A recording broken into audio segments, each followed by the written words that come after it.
So, eto guys, marami po ngayong kumakalat ang mga conspiracy theory tungkol po dito sa biglaang pagpanaw ni Cabral. Ngayon, siguro naman nakikita niyo sa social media ang dami pong nagbibigay ng opinyon. Pero ang tanong dito, totoo nga ba talagang deads na si Cabral? May komento dito mga sangka itong si DILG Secretary Rimulya. Pag-usapan po natin.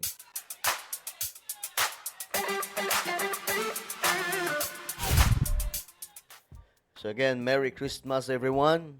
I hope na makapag family day kayo ngayon at masaya po ang inyong pamilya, no?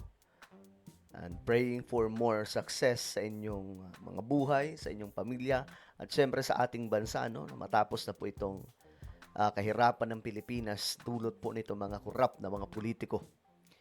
Anyway guys, bago tayo magtuloy-tuloy sa mga hindi pa po dyan nakakapag-subscribe sa ating YouTube channel, tayo po ay road to 2 million subscribers na, parami po tayo ng parami. Kaya naman ano pa ang hinihintay ninyo? Makikita nyo po yung subscribe button sa baba ng video na to. I-click nyo lamang po yung subscribe, i-click ang bell, at i-click nyo po yung all. Sa mga nanonood po sa Facebook, i-follow nyo po yung ating Facebook page. Alright, eto na nga. Dami po ngayong lumalabas mga sangkay ng mga conspiracy theory. I'm sure, narinig nyo na yung sinasabing, di ba? Isa sa mga nakakatawang conspiracy theory. Si Cabral daw, iniuugnay yung nawawalang bride mga sangkay kay Cabral. Di ba? Isa po yun. Medyo nakakatawa siya pero ewan ko, ang lilikot ng utak ng mga Pinoy eh. Pangalawa mga sangkay, pinalabas lang daw po na si Cabral yun. Pero iba daw talaga yung katawan. Di ba? Kanya-kanyang edit yung mga Pinoy, mga sangkay. No? Pero, sa seryosong tanong, totoo nga ba talagang wala na si Cabral? Kasi, maraming beses, siguro naman, marami na kang beses kayo nakarinig ng kwento na ganito. Especially sa mga nasasangkot sa mga illegal, no, na sinasabi nga po nila na kunwari lang palang wala na, pero ang totoo, buhay pa. Para lang matakasan ang kaparusahan na paparating sa kanya. Maraming ganitong kwento, hindi lang sa Pilipinas, kundi sa iba't ibang mga bansa. 'Di ba? Kahit nga po si Hitler, sinasabi nilang, "Hindi, buhay pa raw 'yun, pinalabas lang na wala na, namatay na." Pero ang totoo, buhay pa raw 'yun, mga sangkay. At that time, ha. Ngayon, eto na. Sa gitna ng haka-haka o mga haka-haka sa pagpanaw ni dating DPWH Undersecretary Maria Catalina Cabral, iginiit ng NBI na may kakayahan silang matukoy kung tunay o peke ang pagkawala ng isang individual. Ayan, mga sangkay. Kasi, eto na, ayon kasi sa lumalabas sa autopsy, no, sinabi po mismo ng DILG Secretary na wala na ang resulta ng autopsy ay talagang katawan yun ni Cabral.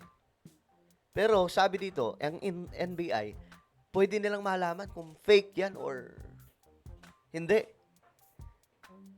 Mga sangke, medyo talaga, no, para tayong nanonood ng Netflix, isang series sa Netflix. O, basahin po natin. Ito ang balita tungkol dyan. Ito, ang ihilig nyo sa conspiracy theory, ito, mga sangkay, matindi to. Ayon dito, authorities said former DPWH Undersecretary Catalina Cabral was found near a questionable infrastructure government project along Cannon Road. Sa isang press briefing, Interior Secretary John Vic Remulla said the area was close to the rock netting project in Benguet under scrutiny. Alam niyo na po yan mga sangkay siguro, no? Yung rock netting na walang kwenta raw. Na nabisto nga po, no? This year lamang.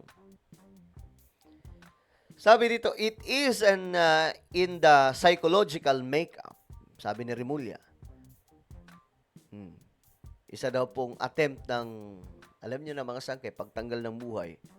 that they go where they are most tormented.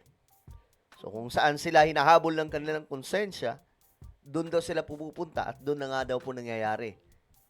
Parang kailangan natin dito si Detective Conan, no? In this case, I think we see a pattern of torment for her because of the rock netting cases in Benguet, which I think down the road will implicate her and the congressman and the contractors who implemented the project. So parang ang nangyari mga sangkay sa sobrang konsensya, hinahabol siya ng konsensya at ito ang nakikita daw po niyang lugar na dahilan kung bakit tormented, ibig sabihin para siyang pinapahirapan po talaga siya ng kanyang konsensya.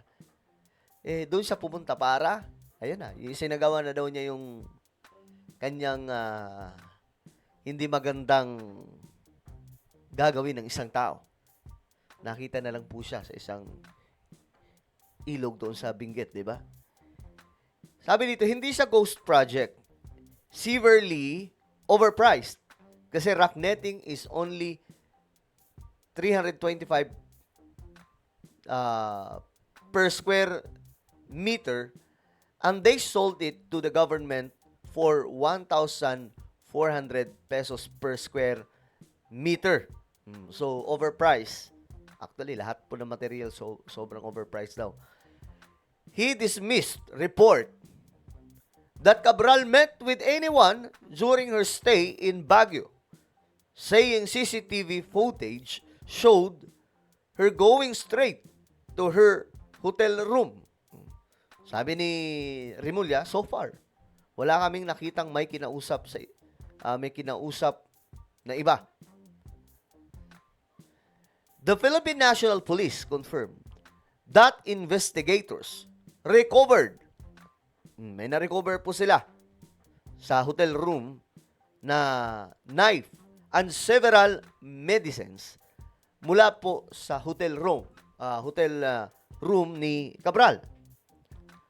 Acting PNP Chief Police Lieutenant General Nartates Jr.